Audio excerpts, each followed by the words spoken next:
Olá vocês, estamos aqui no nosso primeiro dia de lockdown.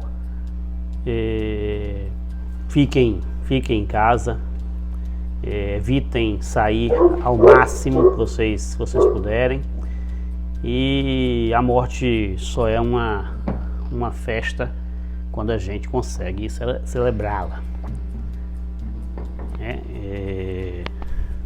Essa dicotomia entre a vida e a morte, ela só faz sentido porque uma complementa a outra. Mas vamos ao nosso assunto. Vamos tentar esquecer um pouco disso daí. Vamos falar da independência dos Estados Unidos. E eu quero começar com o desorelhamento do Jenkins, né? A conhecida Guerra da Orelha de Jenkins, que vai de 1739 a 1742, né? Do que se tratou, né? Um conjunto de ataques ingleses depois que os espanhóis invadiram o navio do capitão Jenks. Nesse processo eles desorelharam o Jenks.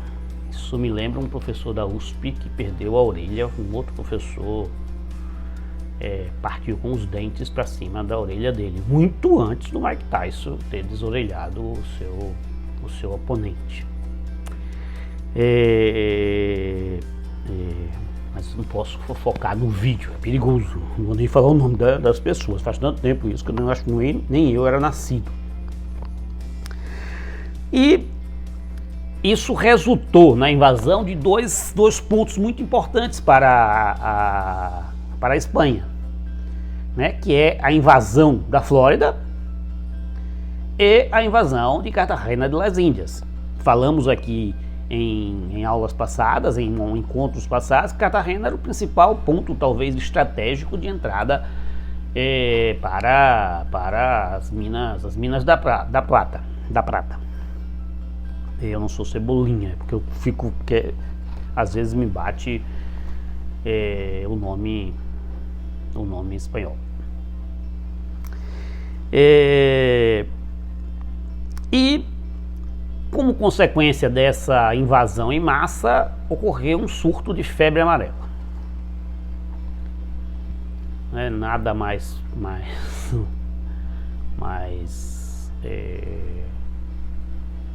contemporâneo do que um surto de febre entre os colonos, né? E matou colonos em massa, tanto colonos ingleses quanto a população indígena das 13 colônias, assim como os escravos que trabalhavam nas grandes plantations. E aí, novamente, um descrédito dos colonos no exército inglês. Ou seja, o exército, além de moroso, além de caro, além de inabilitado para aquela região, ainda trazia doenças de fora em massa. Então essas ações do exército inglês nem sempre eram bem vistas pelos colonos ingleses na América. Depois disso, o Karnal vai destacar a Guerra de Sucessão Austríaca, a conhecida Guerra do Rei Jorge. Isso gerou a tomada de Louisburg.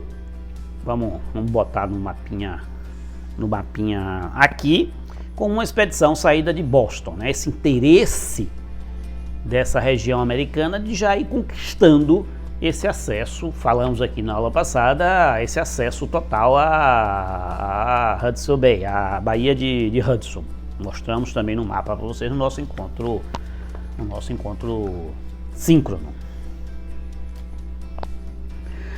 Isso gerou o Tratado de Aix-la-Chapelle, né, que resultou na devolução dos fortes franceses. Isso causou extremo desconforto entre os colonos. Eles lutaram para conquistar aquela região de acesso a Hudson Bay e de repente, como um acordo estratégico atendendo a outros interesses, os ingleses passaram a devolver tudo aquilo que eles haviam avançado aos franceses, né? Então isso gerou uma nova insatisfação, uma imensa insatisfação, né? Boston vai acumular essas insatisfações, exatamente porque Boston é a grande cidade que está ali mais próxima para essas invasões e é o porto de exportação das peles, também além do chá, vai começar a acumular essas insatisfações, né? E o envio das despesas dessas expedições foi remetido ao parlamento inglês. Então os colonos disseram que não iam pagar uma expedição, porque aquilo que eles haviam conquistado foi de certa forma devolvido. Tanto Inglaterra quanto França tinham interesse pelo Vale de Ohio. Vamos mostrar aqui onde fica o Vale de Ohio, mas nós falamos aqui daquela região que vai se modernizar, que envolve principalmente o Lago Erie. Lembre-se, o Lago Erie, que pode ser navegável e de certa forma expande do leste a oeste o domínio inglês. Além disso, um vínculo entre o Lago Erie e o Mississippi, ou seja, entre o norte e o sul. Não gosto de fazer propaganda de tese, mas na minha tese eu faço um desenvolvimento dessa estrutura, que é de certa forma a referência de Teófilo Otoni para a Companhia de Navegação do Mucuri no norte de Minas. Então essa conquista do Lago Erie, além de representar uma expansão para oeste, né, essa famosa, conhecida nossa conquista do oeste americano, tá nos filmes do Velho Oeste. Além disso, esse vínculo com o Mississippi, né? E portanto a gente vai ver depois a importância desse rio da integração para a estrutura para o relacionamento entre as farms do norte e as plantations do sul, né? A guerra de secessão vai girar muito em torno dessa relação. O que é que nós estamos dizendo basicamente é que vai iniciar essa grande força da economia da costa leste, que é a relação entre Pensilvânia e Nova York e entre Michigan e Chicago, né? Então esse quadrado, esse retângulo, chamemos assim, vai dar uma grande força às colônias do norte. Importante destacar a presença de William Penn, esse grande pensador da independência americana, mas não só da independência, na verdade, boa parte do pensamento norte-americano vai estar na figura do William Penn, né? Principalmente porque ele desenvolve uma forma de destruir os índios de Ohio sem combatê-los, né? Então, para o capitalismo americano, isso vai ser vital.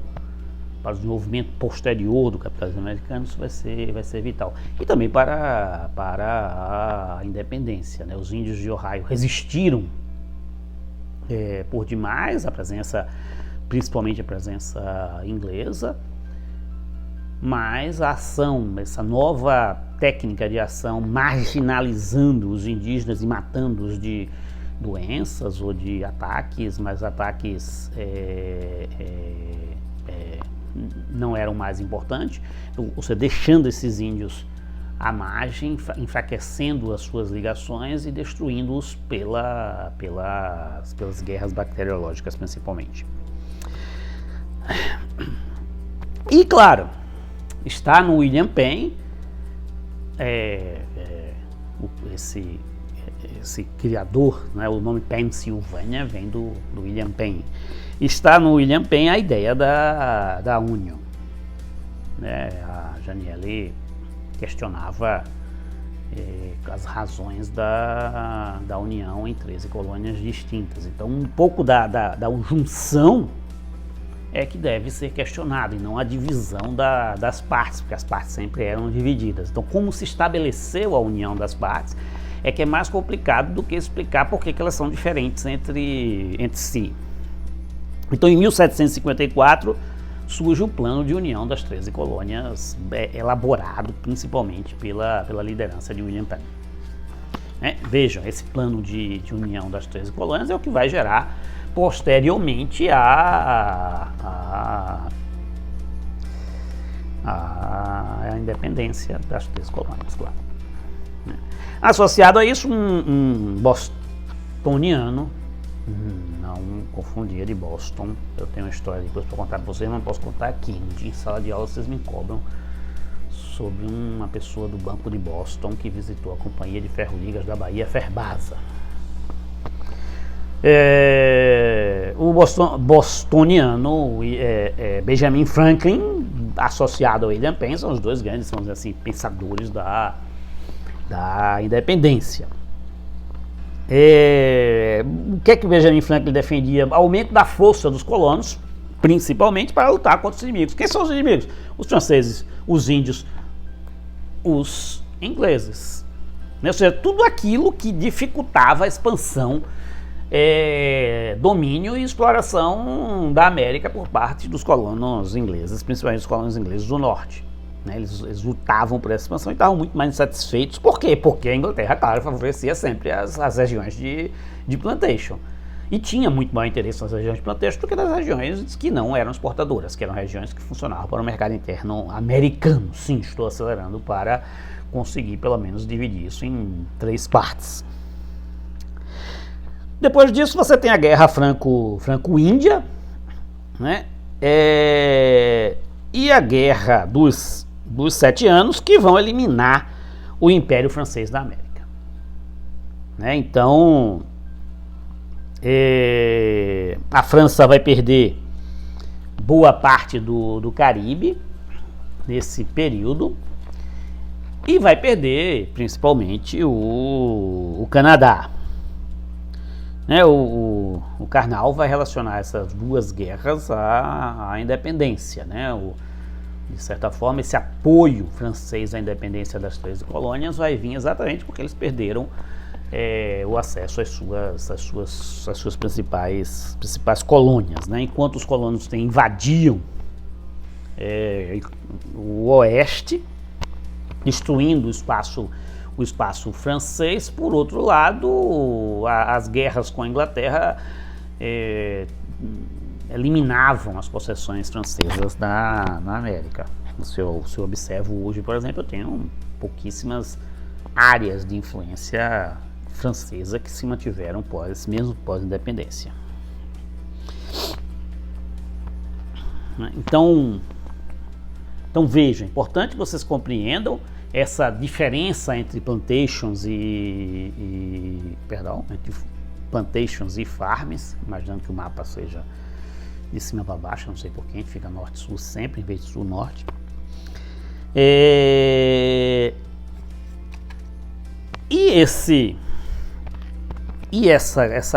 Essa grande diferença entre as farms e as plantations e os interesses das duas regiões específicas, na minha percepção, é muito mais importante do que essas duas guerras que o Karnal vai destacar. Por quê? Porque compreendo elas como sistema.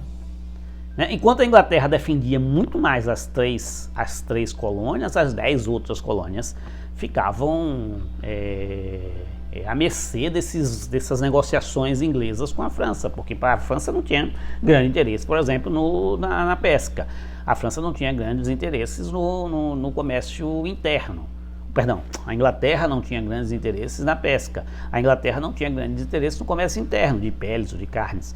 Qual era o grande interesse da Inglaterra? Era a produção do algodão, que ia fomentar as suas indústrias de tecidos, indústrias têxteis da primeira Revolução Industrial.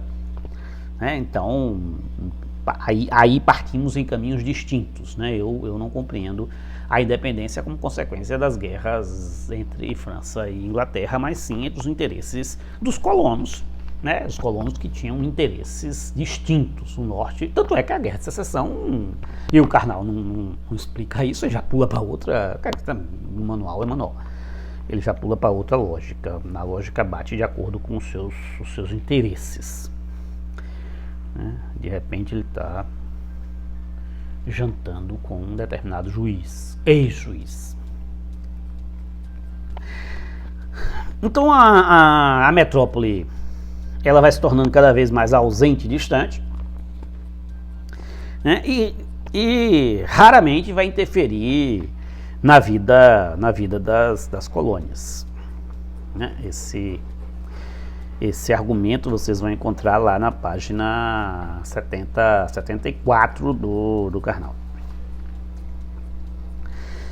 O que eu gostaria de destacar é que essas colônias que estão voltadas para o algodão estão muito mais vinculadas à Inglaterra, repetindo-me, né?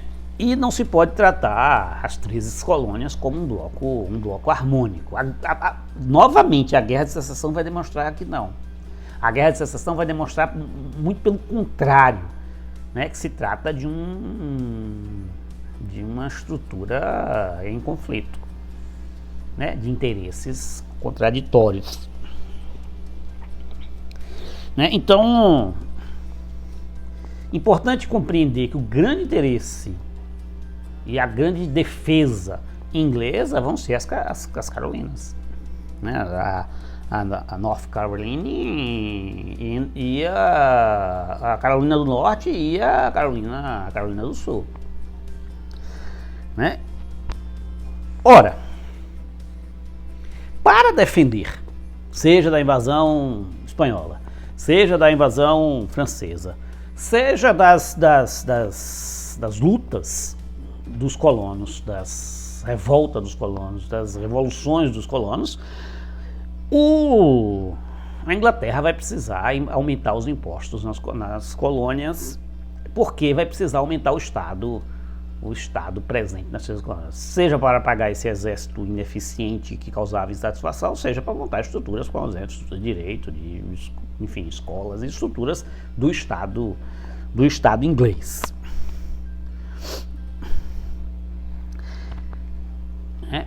Essa estrutura, né, vai favorecer novamente, de cobrança de imposto, vai favorecer novamente aquelas exportações que eram para fora, que eram para a Inglaterra, em detrimento daquelas estruturas econômicas que enviavam, que funcionavam para o mercado interno. A plantation e a farm vão ser tributadas de forma diferente, o que vai gerar nova e maior insatisfação nas colônias do norte. Em resumo, essa diferença entre o crescimento de dentro para fora, né, ou de fora para dentro, vai ser aquilo que vai compor, vai dar sentido um pouco à independência americana, né? Mas também vai causar insatisfação no sul, porque além do exclusivo de comércio, eles teriam que lidar agora com o aumento desses impostos. Isso vai ser muito claro, por exemplo, na lei do açúcar de 1764, né? A Inglaterra vai abaixar o imposto do açúcar do melaço estrangeiro, também por conta dessa necessidade de aproximação com essa estrutura espanhola que está fechada, né? A Inglaterra conseguiu fechar o acesso da Espanha às produções do açúcar e, portanto, tinha que criar mecanismos para se aproximar, por exemplo, de Cuba, de Cartagena, das regiões produtoras de açúcar espanhola, e vai aumentar o imposto sobre o açúcar pronto. Então, vai reduzir o imposto do melaço estrangeiro, mas vai aumentar o imposto do açúcar das plantations inglesas, o que causa aí um enfurecimento, inclusive, das 3 colônias da Plantation. Então, de certa forma, isso vai beneficiar a produção francesa e espanhola. Lembre-se, essa produção francesa e espanhola nas Américas. Por quê? Porque isolado, a Inglaterra queria dominar essa estrutura espanhola e francesa nas Américas. Então tinha que dar acesso a esse açúcar, prejudicando os colonos ingleses, eles favorecendo os colonos franceses e espanhóis para conquistá-los, vai prejudicar os seus próprios colonos.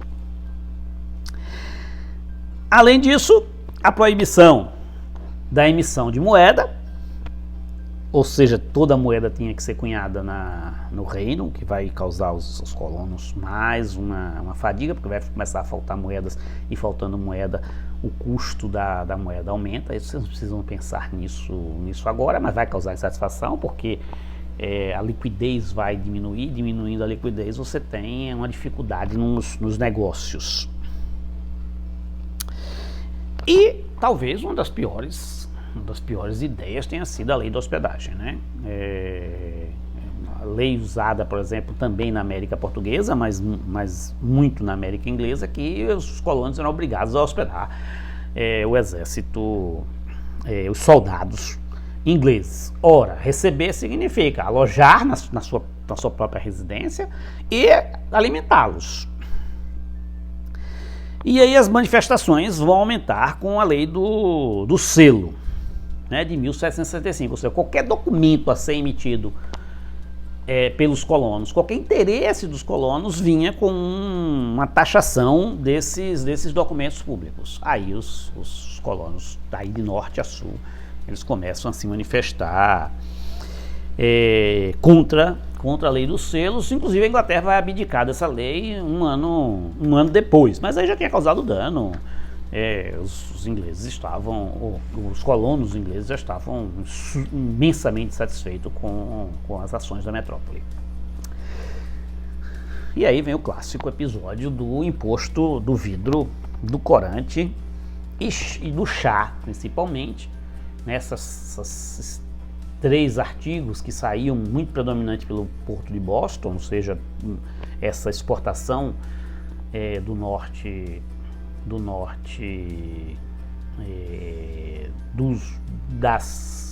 da América Inglesa, né, do que hoje é o norte dos Estados Unidos, da costa leste e norte dos Estados Unidos. E em 1770 o famoso massacre, né, que fica para a história como os ingleses assassinando os colonos americanos. Então isso gerou uma reação de soldados ingleses a manifestantes, e isso serve de propaganda para os colonos americanos dizerem: olha, eles não se sentem como nós somos diferentes deles, eles nos matam, eles nos exterminam em massa, eles são genocidas e eles não são americanos, não estão aqui para defender os interesses americanos, mas os interesses ingleses. Genocida. Pois bem, terminamos aqui essa videoaula da independência. Falta mais uma parte sobre independência e nós depois partimos para o pós-independência. Nos encontramos daqui a pouco.